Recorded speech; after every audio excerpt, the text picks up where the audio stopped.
So, okay, so now we'll go into gout, which is kind of like the last topic for this series. So yeah, back in the day, they didn't really know what gout was. They thought, some kind of like evil satanic, gargoyle creature that came and stabbed you in the foot, and you couldn't walk for several days. And it's probably not too far off because it is quite painful. But it is a heterogeneous clinical spectrum of diseases that we are associated with elevated serum urate concentrations. And so the patients present with hyperuricemia, and these these serum urate rates can be higher than 6 milligrams per deciliter for women, or 7, it should be milligrams, not MF, milligrams per deciliter for men. That's really the most important risk factor, is elevated urate. We see recurrent attacks of acute arthritis with these patients.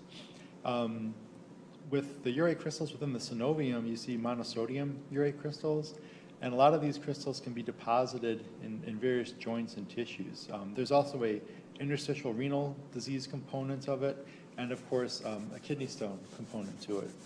And as Dr. Shaw had mentioned, it's historically classified as a disease of kings, typically associated with gluttony and an inactive lifestyle. And actually that's not too far off when we consider some of these underlying things that can favor the development of gout.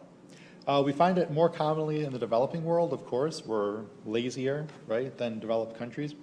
And we also see it more common in the aging population, people that are less active, people that are obese or somewhat obese, and men are sometimes more affected with it than women. So understand that uric acid is the final step of purine degradation. So we're talking about the catabolism of purines, and the byproduct of that is uric acid, and that's a waste product. And so several conditions that exist can actually precipitate hyperuricemia, and that can eventually lead to gout. Okay, and so it's a cycle, it's a vicious cycle between an amplification phase, where there's tissue damage, a resolution phase, which is strongly the immune system drives it, and then there's a quiescent phase, which is all quiet until this phase with uric acid crystal recognition becomes activated. So it's a vicious cycle that's basically summarized here. You can read the figure legend underneath. So lots of conditions are associated with hyperuricemia. You can read those here by yourself. And there are drugs that are associated with inducing hyperuricemia and gout: levodopa, ethanol, cyclosporine, diuretics.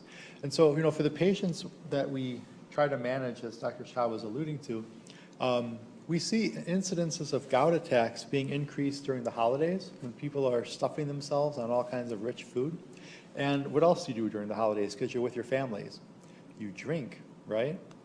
So lots of high meat in the diet can lead to ingestion of proteins. Proteins become broken down into purines, and purines favor the formation of these uric acid crystals.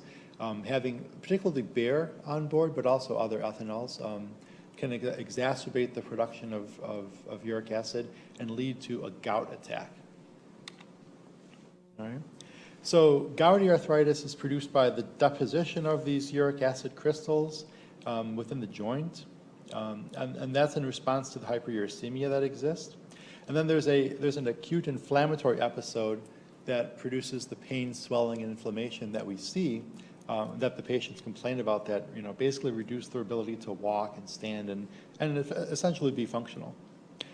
So the main objective is to really terminate the inflammatory episodes that produced these acute inflammatory mediators, and of course reduction of the hyperuricemia. And you can imagine what the drug classes are that can potentially reverse either of those two objectives. So your anti-inflammatory agents include, the classic colchicine, as well as your NSAIDs like indomethacin or ibuprofen. And these drugs will essentially stop the inflammatory episode through the different mechanisms that we've been talking about. We can employ the use of uricosurics, such as probenecid, and that's going to inhibit uric acid reabsorption. And the outcome or the consequence is going to be a reduction of uric acid within the blood. There are other drugs called xanthine oxidase inhibitors. Allopurinol is probably the more commonly encountered one. Febuxostat is a newer agent. And the outcome, or the mechanism here is we're going to inhibit xanthine oxidase, and that will reduce uric acid levels within the blood. So two different mechanisms can achieve reduction of uric acid levels.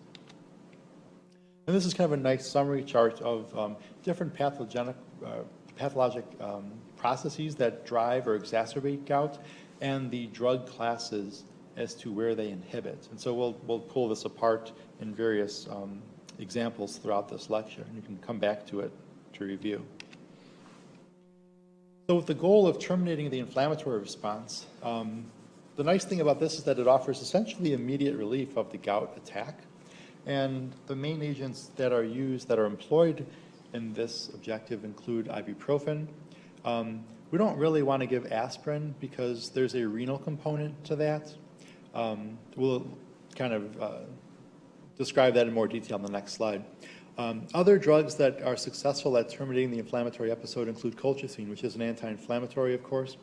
And these properties are extremely specific for gouty arthritis.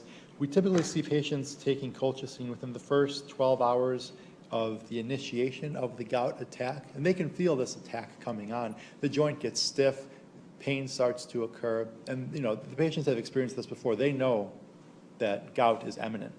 And it offers relief within 48 hours. And so typically the patients are prescribed colchicine and they fill it at their pharmacy, and it kind of sits in their medicine cabinet until they feel the symptoms of the gout attack coming, and then they take it, to kind of basically treat some of these inflammatory episodes that are going to be exacerbated within the next 12 to 24 hours. So low-dose aspirin, as low as 75 milligrams to as high as 2 grams, is going to produce uric acid retention. Okay? High-dose aspirin has the ability to become uricosuric. And so, if you're going to employ the use of aspirin to control gout, it's going to have to be the high-dose aspirin. And by high, we mean extremely high. We higher than, more than 3 grams of aspirin per day will inhibit reuptake of urate into the proximal tubule. So, you can see aspirin being employed, but it's going to have to be very high doses. And what does that tell you? The patients are going to experience GI upset, peptic ulcers, bleeding, and so forth. So, it can work, but it's probably not the best therapeutic benefit. And for patients that have comorbid conditions, it's definitely going to represent some kind of problem. So we'll use something like colchicine. Colchicine is an antimitotic.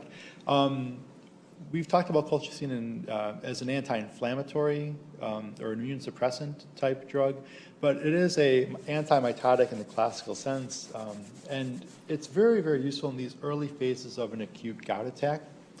It doesn't really inhibit prostaglandin synthesis, and so it's not really a good analgesic, but it gets more into the mechanism of the cause of the inflammation. So what does it do?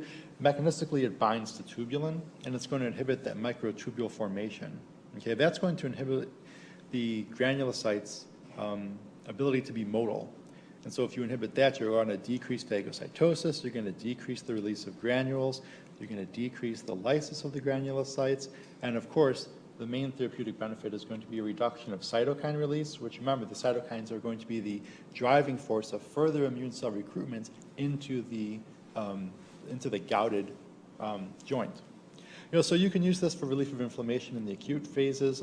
There are prophylactic doses that you can see being employed. These will reduce the intensity of the gout attack. The gout attack will still occur, but the intensity of it will be diminished. And so that's, from the patient's perspective, that's pretty good too. You see them being employed within 36 hours of the beginning of the attack, and the response rates are relatively good.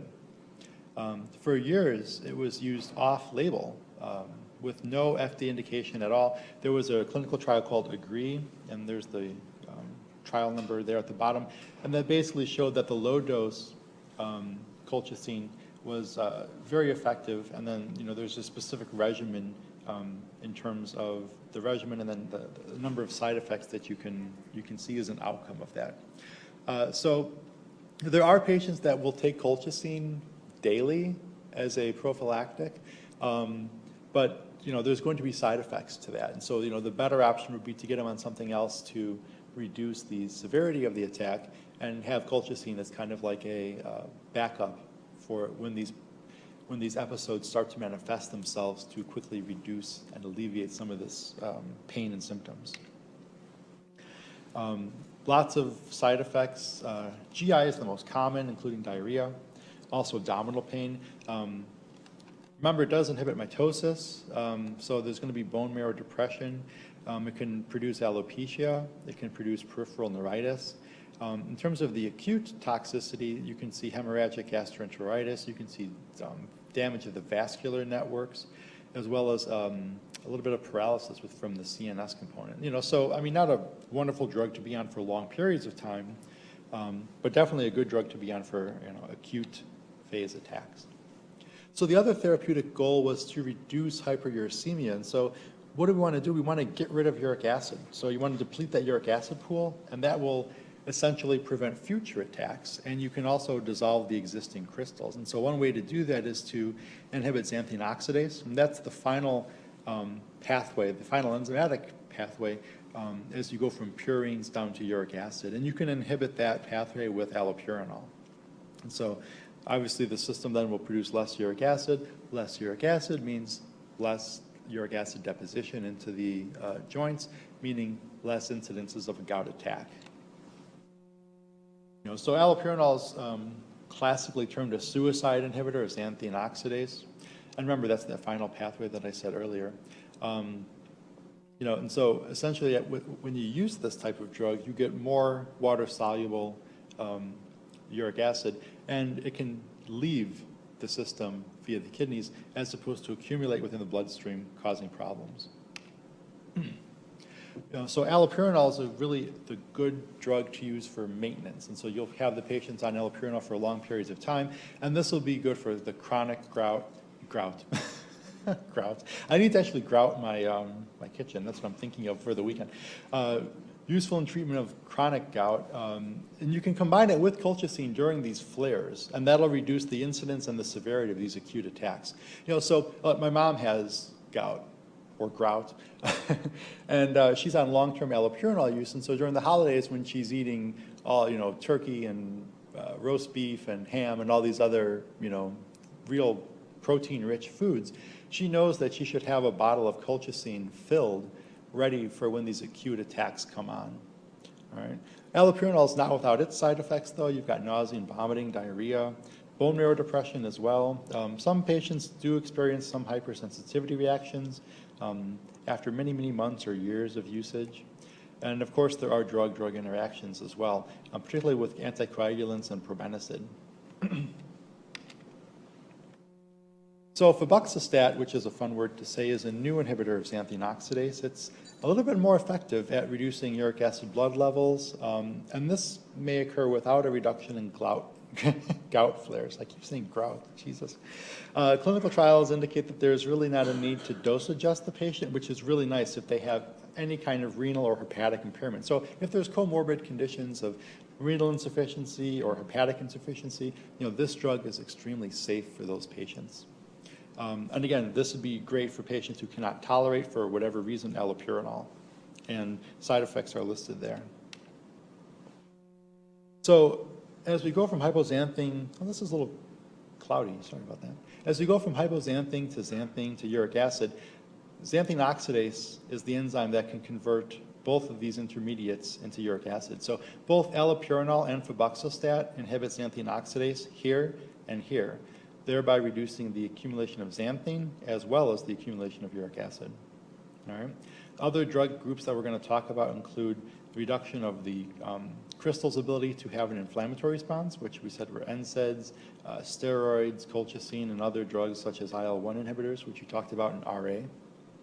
And then there's a few other drugs that can inhibit renal excretion of uric acid so that essentially you don't drive the gout attacks.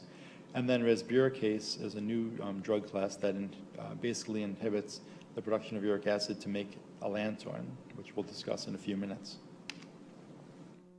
So probenecid prevents the resorption of uric acid within the proximal convoluted tubule, and that's going to reduce the total pool of uric acid, all right? The only caution with this is that with high uric acid excretion, there's an increased likelihood of precipitating kidney stones. So what do? You can increase urinary output, and you can also alkalize the urine, all right? We'll use probenecid to basically reduce the urate pool. You can use it within 2 to 3 weeks after an acute attack. Probenecid is also used co-administered with certain antibiotics like penicillin and cephalosporin and fluoroquinolones. Essentially what it does is it reduces the ability of the kidney to excrete these drugs in the urine. So therefore the concentration within the plasma stays high, so the antibiotic can stay around for longer periods of time. Okay? Toxicity with probenecid, GI irritation, allergic dermatitis. There's a rare nephrotic syndrome, but it's good to know about it. There are drug-drug interactions, as we said earlier. Salicylates can decrease the effectiveness of probenecid. So, if the patient was on high-dose aspirin, that would be a drug-drug interaction right there. So you can read this on your own, but essentially this is describing the mechanism whereby these crystals basically become incorporated into these joints and essentially stimulate a very potent immune response that's mediated by what?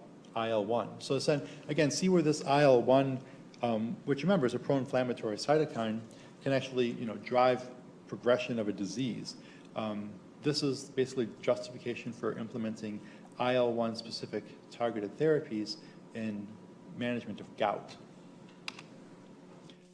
So this is a known pathological aspect, and there's essentially 3 available interleukin-1 antagonists out there. Anakinra, we talked about. They've been using it basically off the record. There really hasn't been a clinical trial, as far as I can tell, since the last time I looked in 2015, but it's still commonly employed for some of these persistent gout attacks. Rilonacept had a very small clinical trial, but reported success in these gouty patients. Canakinumab was essentially used in gout patients, and that's kind of where the standard therapy was essentially contraindicated. So canakinumab has European Medical Association approval for gouty arthritis. You should see a similar story in the US pretty soon, I would imagine. So there's quite a few clinical trials out there looking at interleukin-1. So, as I said before, with rheumatoid arthritis and with gout, you'll start to see these targeted therapies employing some aspect of interleukin-1 targeting becoming more and more prevalent. And actually look at this, they're comparing some of these drugs with your NSAIDs, with other drugs that we haven't really talked about in terms of their ability to control gout. But triamcinolone is another drug within that category that has been shown to offer some benefit in terms of controlling some of these gout attacks. Excuse me.